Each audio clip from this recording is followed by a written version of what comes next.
Bien-aimés, frères et sœurs en Christ, c'est frère Franck qui vous parle depuis le centre missionnaire international de Krefeld en Allemagne. Mon cœur est rempli de joie et je suis émerveillé de savoir et d'expérimenter la présence de Dieu d'une manière aussi merveilleuse, comme nous avons eu le privilège lors de ce dernier week-end.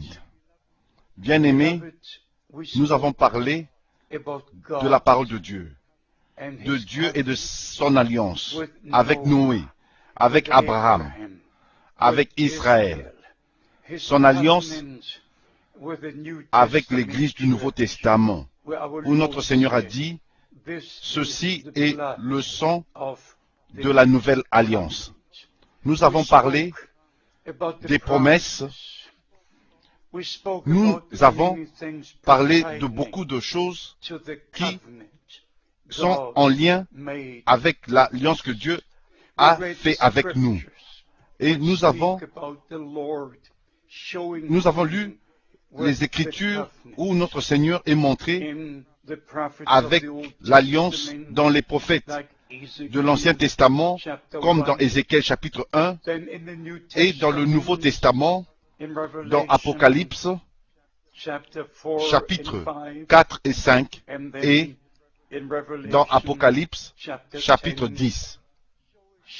Nous avons montré notre Seigneur dans son alliance avec l'arc-en-ciel sur sa tête, au-dessus de lui. Mes amis, les promesses de Dieu sont véritables. Nous avons eu plus de 800 personnes rassemblées ici de plusieurs nations, de toute l'Europe,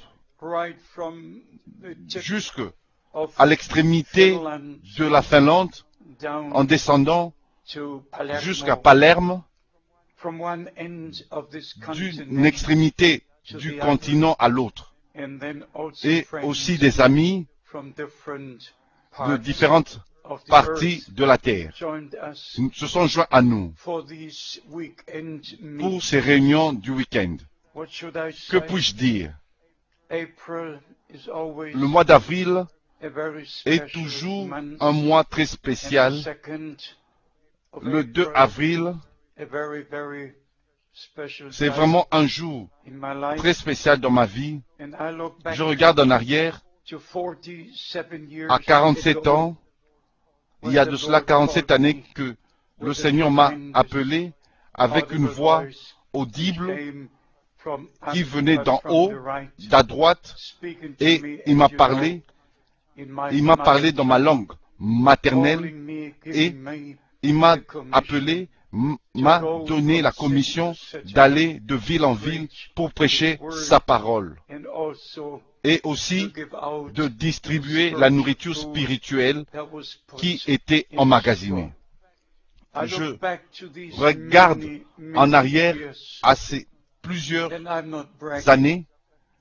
Je ne suis pas en train de me vanter parce que je n'ai même pas à me vanter. Quand les frères disent « Nous te remercions d'avoir servi le Seigneur, d'avoir fait son travail », et je réponds « Mais je n'ai rien fait. Je n'ai pas sauvé une seule âme. Je n'ai pas sauvé ou guéri une seule personne, et je n'ai pas délivré un seul esprit, mais j'ai seulement prêché la parole de Dieu, l'évangile de Jésus-Christ, qui a la puissance du salut pour ceux qui croient. Je regarde en arrière à ces plusieurs années et je n'ai rien fait. Mais en même temps, je reconnais que le Seigneur a sauvé plusieurs âmes, plusieurs et des centaines dans plus de 141 pays. Ils ont pu arriver à la connaissance de la vérité. Et Dieu nous a placés pour apporter l'évangile jusqu'aux extrémités de la terre. Et aussi, comme vous le savez, j'ai eu le grand privilège d'être ensemble avec Frère Branham. Je peux vraiment dire que ces moments-là me sont très chers, que j'ai passé avec lui. Comment je peux remercier Dieu d'avoir destiné, ordonné les choses de cette manière. Chers amis, vous ne pouvez jamais comprendre ce que cela veut dire pour moi. Les expériences sont très très spéciales. Même si vous regardez à l'appel de l'apôtre Paul, qu'est-ce qui est arrivé? Même pour un appel divin, la lumière lui est apparue, mais il y a eu une confirmation.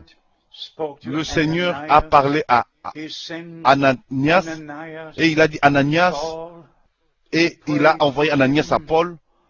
Il a prié pour lui, et les yeux furent ouverts, il fut baptisé, et il a continué sur son chemin.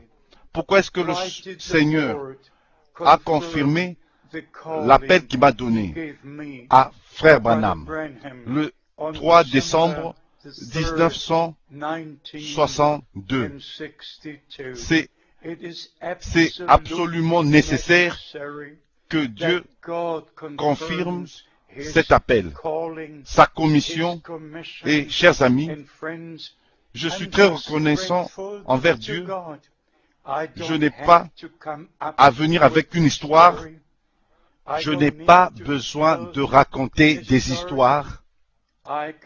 Je peux seulement dire la vérité devant le Dieu du ciel. Et la seule chose, c'est de le connaître lui en tant que mon Seigneur et d'avoir connu Frère Branham pendant 10 ans. Depuis 1955 jusqu'à 1965.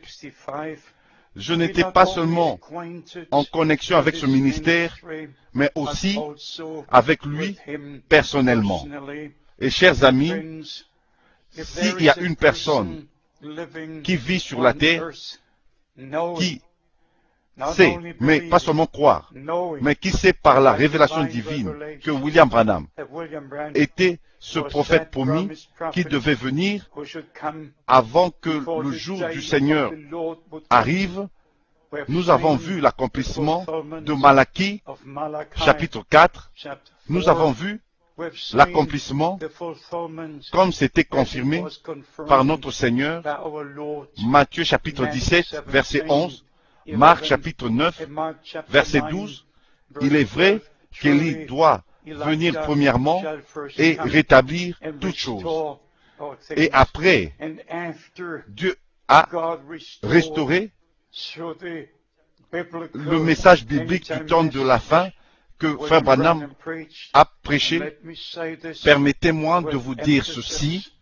William Branham n'a pas prêché une doctrine non scripturelle. Il a prêché tout le conseil de Dieu. Et chers amis, les gens prennent les déclarations en dehors de leur contexte et il en résulte leurs propres enseignements et doctrines. Ceux qui font cela devront répondre à des questions sévères. Ceux qui viennent avec ces choses. Personne devrait se cacher derrière Frère Branham et mettre en avant ces déclarations pour adapter cela à ses propres convictions et ses propres directions. Je ne veux pas aller en détail dans ces choses, mais je fais seulement cette déclaration. Dieu nous a envoyé un vrai messager, avec un vrai message de restauration. Et maintenant, le temps est arrivé, pas seulement de parler du message de restauration, mais d'expérimenter la restauration elle-même de toutes choses. Tout doit être ramené tel que c'était dès le commencement, et non des discussions sur tous ces enseignements qui ne sont pas du tout bibliques. Nous devons plutôt nous concentrer sur la parole de Dieu, sur les promesses pour notre jour, et prendre part à ce que Dieu est en train de faire maintenant. Je ne m'attends pas au retour de Frère Branham. J'attends le retour du Seigneur Jésus-Christ. Il n'y a aucune promesse de la parole de Dieu pour le retour d'un prophète.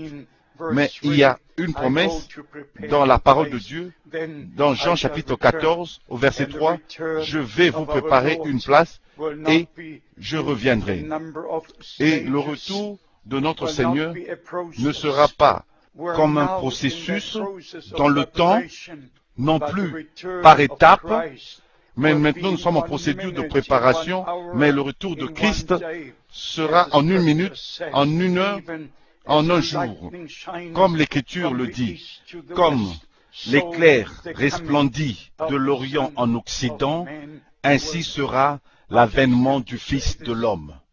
Je ne peux que dire, et j'espère être bien compris. Je ne peux pas supporter une seule interprétation. Et je ne m'en excuse pas. Je suis engagé à la parole de Dieu pour toujours et à jamais. Et je ne recevrai jamais une quelconque interprétation. Je recevrai seulement la parole de Dieu. De la Genèse à l'Apocalypse. Dans Hébreux, au chapitre 12, nous avons lu des choses merveilleuses en conclusion.